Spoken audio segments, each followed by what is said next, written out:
What? And I really don't like the prospect of what could happen to my environment. Thanks, I tend to agree that we need to do better there. That's the reason I'm at UCS. Yes, sir. I'd like to put another face on the argument here. My name's Bart Neck. I live here in South Haven, and I've actually worked at Palisades since 1990, so I just want to give you a little bit of feedback. Not to rain on your parade or anything. I appreciate the fact you all came out here, and I just want to give you a few facts. My background is I was a Navy nuclear officer, got out of the Navy, worked at a company called Baltimore Gas Olympic for several years, and came here and worked, and I believe I understand what good looks like, and I think that entity knows what working, operating a plant looks like as well. The example that you put up there about the zero pressure boundary leakage, we were well within the conscripts of our operating license when we went in to discover that leak. So I think you misconstrued that entire argument by saying that we were purposely operating for 30 days with pressure boundary leakage, because that's The licensee event report. completely wrong.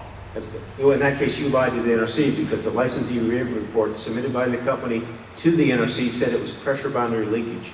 Pressure boundary leakage When invokes. we discovered it, right, when we went in and looked at it, that's when we discovered what it was, and it was pressure boundary leakage. But very, very low leakage. We've got an unidentified leak rate of less than 1.0 gallons per minute.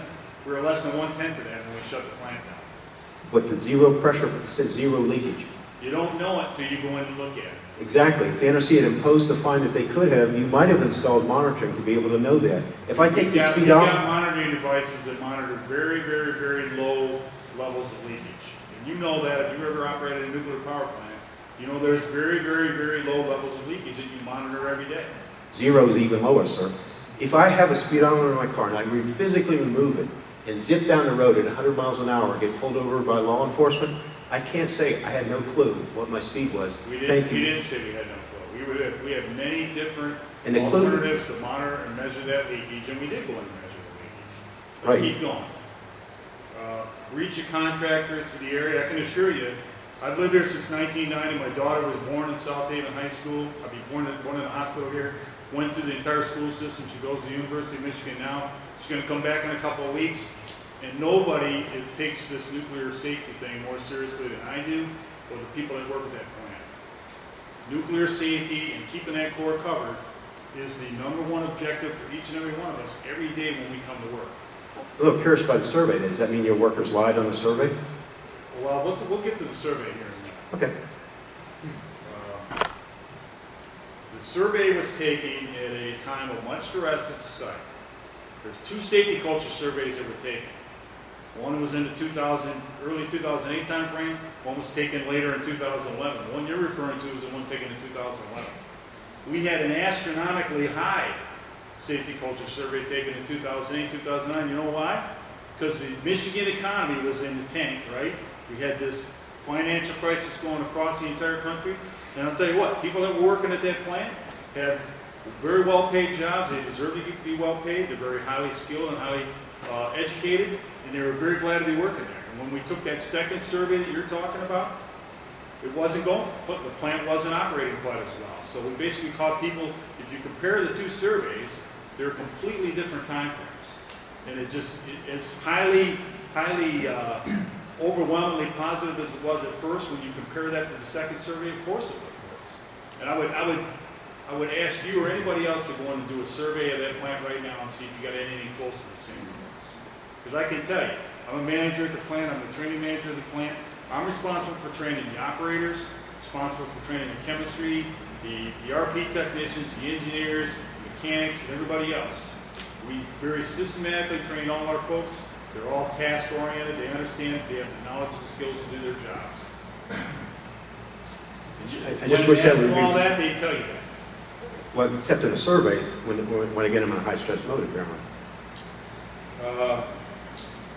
Well, you've probably taken plenty of surveys in your time, so you can put those in perspective. I did. This thing with Fukishima, we routinely train our operators on extended station blackouts every year. This issue about severe accident management guidelines and people not training on them, we've had severe accident management guidelines since the early 1990s, and we train on them every year. So to say that nobody's training on them is incorrect. No, I said, I didn't say nobody was training. I said more than half were not Okay, but training. you imply, it's implicit that you think, if we're the bad guys on the road, is what you said. If we're not training, I can assure you that we are training. You made a remark about Palisade shutdown today, it was totally inappropriate. But I understand you're trying to be funny. I heard it too. I didn't hear it from him. Well, you're incorrect as well. The songs thing, you know, the fact that they shut down in California, that statement's totally inappropriate as well. And you know that as well. If we had a tube leak at one of our steam generators, we'd be forced to shut down here just the same way that we are out in California. That's not what I said, though. See, Yeah, you did. You I said it that would not- Dianne Feinstein and others made sure that since they were in California, that they had to shut down the plant. no, I said it would have been restarted by now. I didn't say that they led to it being shut down. At least criticize me for what I say, not what you think I say. No, I know what you said. No, you The don't. next thing is not pressurized thermal shock. The company is going to shut down for fueling outage this fall, and we're going to inspect the reactor vessel, and we're going to come up with results. We're going to provide to the NRC so they can determine if we can operate past 2017. There's no debate about that. And then the dry fuel cask storage, I noticed a lot of your pamphlets are overwhelmingly positive about the use of dry cask storage. And so Palisades has used dry cask storage safely here since the early 1990s. We haven't had any cask tip over in the lake. They weigh hundreds of tons and are on a concrete, sizably mounted pad, and they're not going to end up out in the middle of Lake Michigan. They would operate underwater. They're basically sealed tight. They actually have worked underwater. Fukishima had 408 fuel assemblies in dry casks that were underwater for a I while. thank you for your opportunity to talk. Well, thank you for your comments. Yes, sir. Sorry, I didn't mean to interrupt. Well, my questions were, I went to Palisades myself. I remember when they first started using dry cask storage. And my question would be, when they do the annulment, they talk about possibly doing, are they going to notify the public of that? And another thing was, as well as the plant might be trained, how well are the emergency services in the area trained? Was a question I had. Because I have a friend who was in the military and trained former nuclear kind of stuff and worked at South Haven Hospital for a while. He said that it's kind of lacking in the area. I mean, they do great work at our hospital. I'm not saying they don't. I'm saying my question is how wide reaching your training would the public need to respond to an issue, maybe not as drastic as Fukishima, but to a leak. I don't remember hearing the sirens go off when a small leak goes off, a big leak. What determines you know what I mean? Like, how big of an incident needs to happen at the plant for the public to be notified so that we should go? And if something were to happen, how far should we go from here? Why do you guys think so? The answer to the first question would address the thermal annealing. To be honest, I'm not sure. There are requirements that if a threshold is exceeded, the plant owner needs an amendment to the operating license, and that's a public process, noticed in the Federal Register. It's very public. I don't know if that activity would require a license amendment or not. It might. If so, the notifications are built in. If it's not required, then those notifications might come out, but they're not required. I'd have to look at that deeper to see if it is or not, so it's a maybe, which is a weak answer, but it's the only one I got. As far as the second part of the question regarding emergency preparedness, every 2 years by federal regulation, a graded emergency exercise is performed for a plant, around every plant in the country. The NRC comes in to grade how well the plant owner discharges its responsibilities, largely with inside the fence. FEMA comes in to evaluate how everybody else discharges their responsibilities. That's a graded exercise. Between that, there's training. There are smaller exercises that are done without the graders in, and those provide some protection. Sometimes FEMA finds a problem where notification didn't get, the last part was who makes the notifications. There's a 4-tiered emergency classification scale, the last two being a site area emergency and a general emergency, which is the most severe. The plant makes recommendations. The state is actually making the final say on whether an evacuation or sheltering recommendation goes out to the public. They're the ones that would turn on the sirens so that people can turn on the radios, TVs to find out what to do. I guess it's important to know that if you hear the siren, it doesn't mean get in your car and head out. Yeah, I know that. Okay. The one thing we're trying to do, and have done quite a bit around the country, is for those biennial exercises, we're telling reporters when we know about them that it's coming up and they should report on it. Because a local, not a headline, but some article in a newspaper or coverage on TV about what that's all about would increase the awareness of the public, so when that siren goes on, they would take the right action. There was a report issued by the Government Accountability Office, GAO, this week, I think it was yesterday, but it was this week, that looked into the issue of emergency planning, emergency preparedness.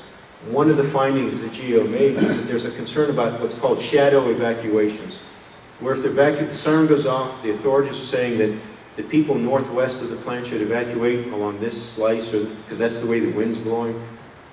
Some people in other parts of the country or other parts of the zone would also leave, take that as an invitation to leave. And those additional people might slow down the evacuation of those in need. So GEO recommended that more be done to address shadow evacuations or that effect. And that's kind of the issue we talked about. We're trying to get more reporter or media awareness of these things so that, not in an alarming way, but just in an awareness way, more citizens know about what that is and what happens. If should the sirens go off for real, what to do. So that's our way of trying to address that issue. You have a I follow-up? just remember one time when the sirens came on for a tornado that was supposedly going through the area. It was a sunny day in South Haven. And I just remember sitting on the steps, looking at the cloud. I lived in Texas before I know what a tornado looks like when it's coming. And I just remember seeing tourists just scattered, like looking for somewhere to go hide underground.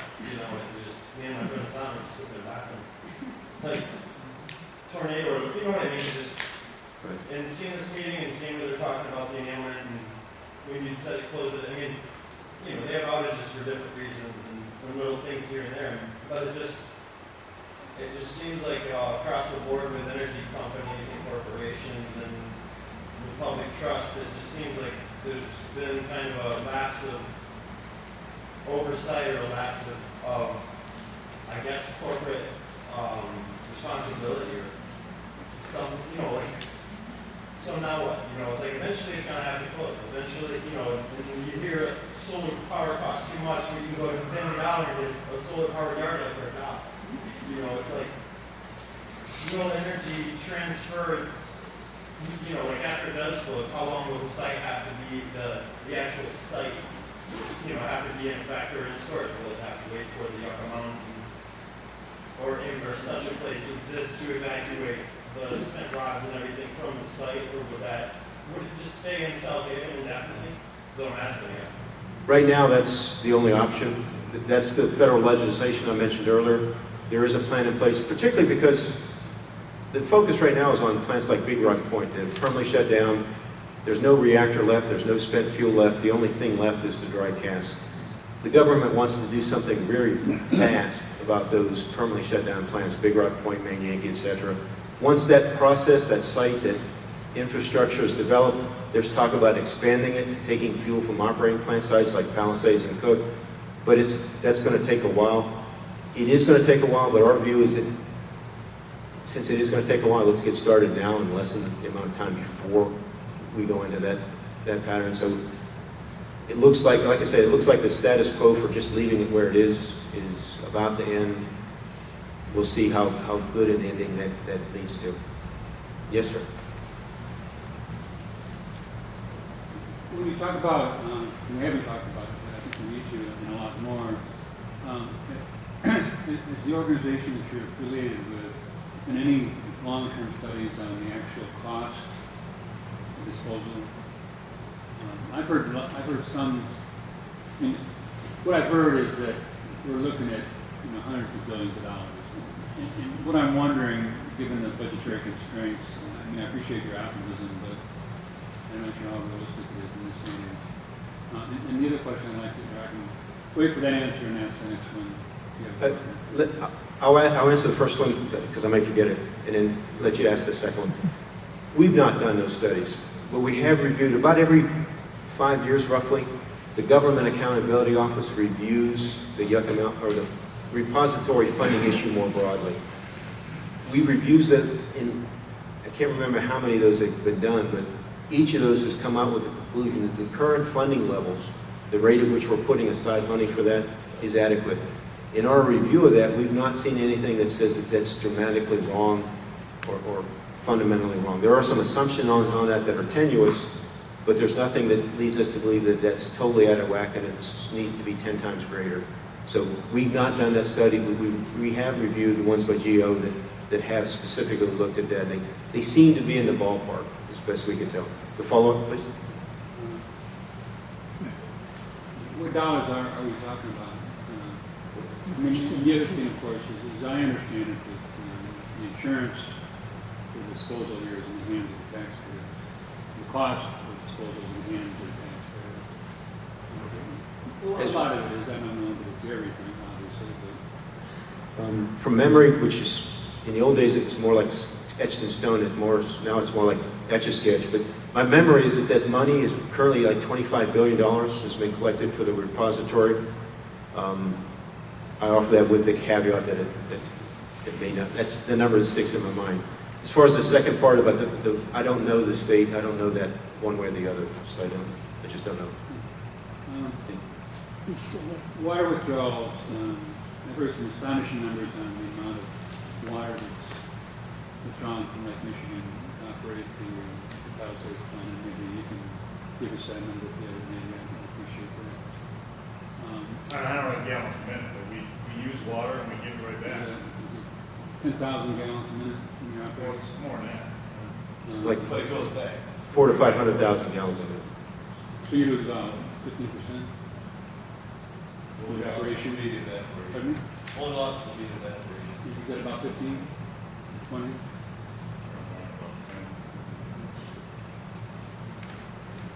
it evaporates, it's gonna come back to the lake. Not if there's a northwestern or western. I mean, you know, somewhere in the land, obviously. This costing is really really makes me wonder in the final ball game what incentives are there for nuclear power to remain a game player in the energy grid without factoring in the true cost. We talk about children being saddled with these huge debts. I think $25 billion. That's a yearly figure. No, that's the total amount that's been collected. I can't imagine that's going to come even close in my wildest dreams. And I don't want to be, facetious here, but $25 billion when you look at the amount of gas and the continuing increase in dry gas disposal. I think the number's a lot bigger than that. But to be fair, that number doesn't include the dry cast. The owners pay for that. The $25 billion is for the repository, the operation of placing the canisters into the repository. Again, the casks are bought for by the plant owners right now, so that is a cost, but that's not deducted from that $25 billion. This is just my final question. I know that people want to have questions. So what have you set aside for disposal issues relating to the dry cast? You have $50 million set aside for disposal and transportation, and what's in the bucket? I couldn't say that. Every plant in the country is required to pay into that fund, so I can't tell you the number, but it's regulated by the government. Well, yeah, I know about it by the government. I know exactly what that means. Well, But I'm asking you as a plant operator and trainer, what have you set aside as far as public trust to assure us that you can be able to do that kind of work? To liquidate, to sell out to somebody, to go bankrupt? If the company were to go bankrupt today, we would be responsible for maintaining that fuel. We could not walk away from it. Well, if you go bankrupt, how are you going to maintain it? It's in a separate fund. There's a decommissioning fund, it's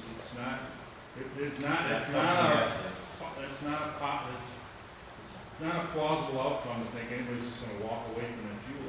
No, I'm not thinking anybody's going to walk away from it, but if you guys go bankrupt and you liquidate, and your obligations are over, somebody else is going to step in and have to take care of the mess that you left in the short definition. That's how it works.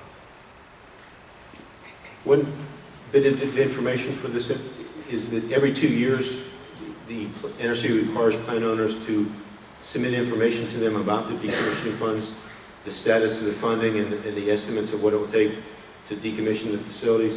Those reports are publicly available on the NRC's website. I don't recall what the latest one, but every plant owner has to do that every 2 years, update them on that status, what's been set aside. And